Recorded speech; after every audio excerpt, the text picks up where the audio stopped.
Қайырлы күн оқушылар. Бүгін 7-ші сыныптың 4-ші тоқсандағы жазылатын БЖБ жұмыстарын қарастыратын боламыз. Энергия бөлімі бойынша жинақтық бақылау жұмысы, орындалу уақыты 15 минут. Тапсырма: мысалдарды механикалық энергияның сипаттамаларымен сәйкестендіріңіз. Бірінші доп еденде домалап барады. Әрине біз мұна үшіншісін аламыз. Кинетикалық әрі потенциялық энергияға ие болады. Ұшақ келесі ұшуға дейін 3 сағат дамылдайды. Төртінші жауаптағы аламыз. Толық механикалық энергиясы бұл жерде 0-ге тең болады. Дене тыныштықта орналасқан. Бірінші ұшақ аэропортқа қонуға бет алды. Бірінші тек кинетикалық энергияны аламыз. Ағашта алма пісіп тұр. Екінші жауапты аламыз. Бұнда тек потенциялық энергия бар.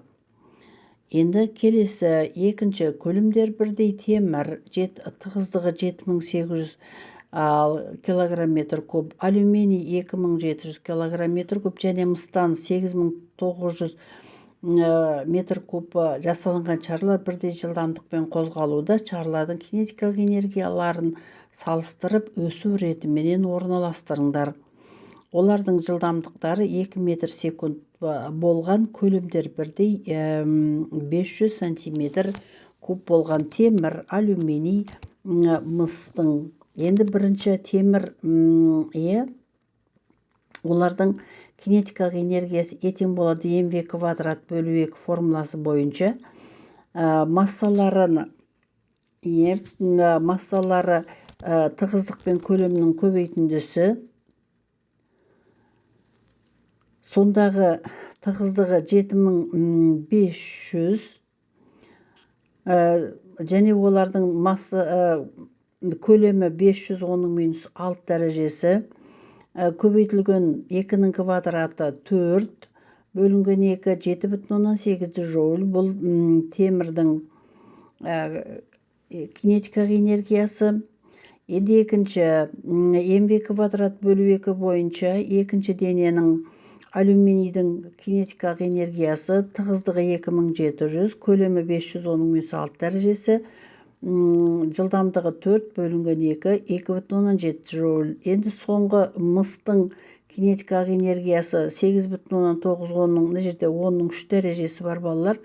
500, оның минус 6 дәрежесі. Бұл 8,9 жоуль кинетикалық энергия болды. Сонда бірінші 2,7, 7,8, 8,9 жоуль олардың кинетикалық энергиясын өсу ретімен орналастырдық.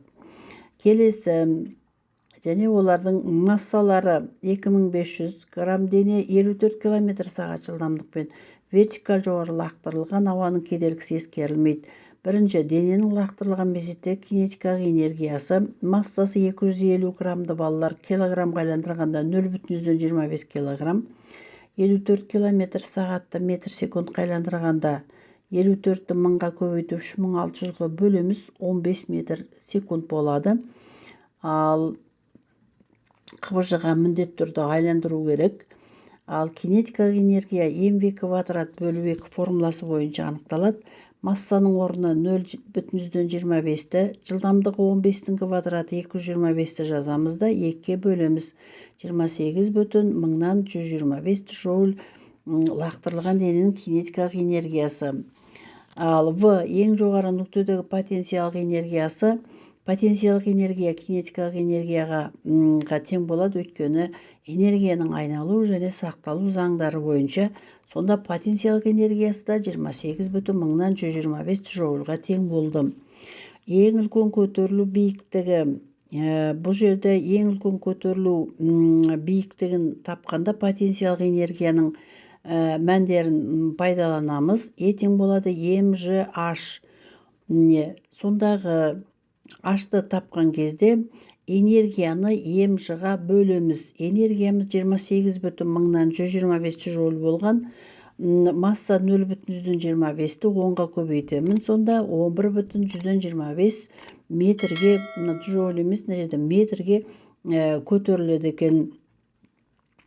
Төртінші, жай механизмдардың барлық түріне ортақ механиканың алтын ережесі деп аталатын қағида. Бұл күштен қанша есе ұтсақ, орын ауыстырудан сонша есе ұтыламыз.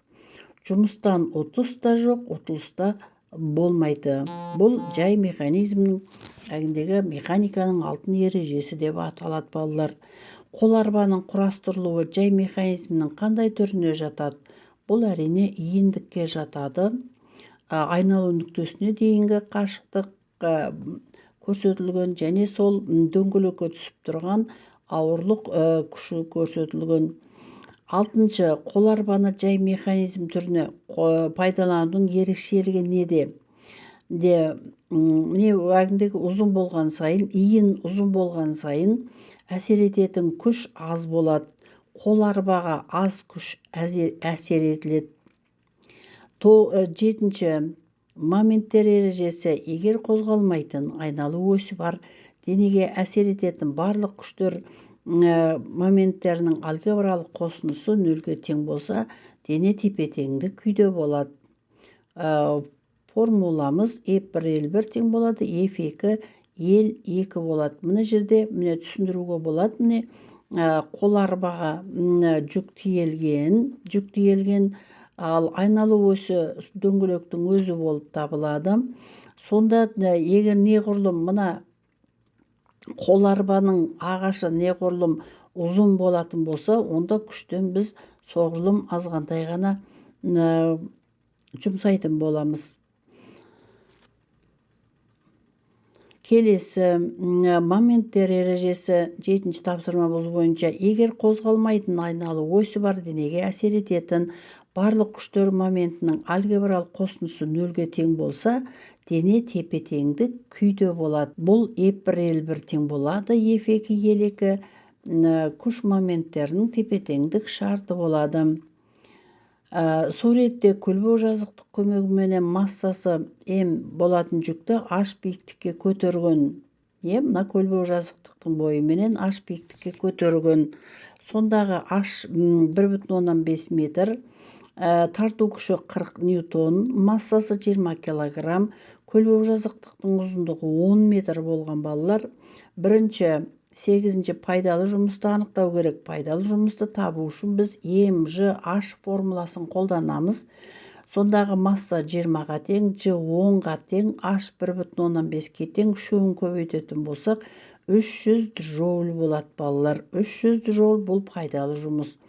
Енді толық жұмысты анықтаған кезде бұл F көбейту S. Ал мұндағы толық жұмысты тапқанда F біздің тарту күші, S көлбеу жазықтықтың ұзындығы болып табылады. Толық жұмысымыз 400 джоульға тең болды. Енді осы пайдалы көлбеу жазықтықтың пайдалы әрекет коэффициентін анықтау керек. Пайдалы әрекет коэффициент дегенім пайдалы жұмыстың толық жұмысқа қатынасын 100%-ға көбейткенге тең. Демек біз 300-ді 400-ге бөлеміз де 100-ге көбейтеміз. Сонда 75% бұл пайдалы әрекет коэффициент болды. Балалар, бұл пайдалы әсер коэффициент дегеніміз, егер дене 100% жұмыс атқаратын болса, соның 75% пайдалы жұмысқа жұмсалған. Демек, оның қалған 25% қосымша жұмыстарға жұмсалған. Міне балалар, біздің бүгінгі қарастырғанымыз энергия. Энергияның сақталу заңы,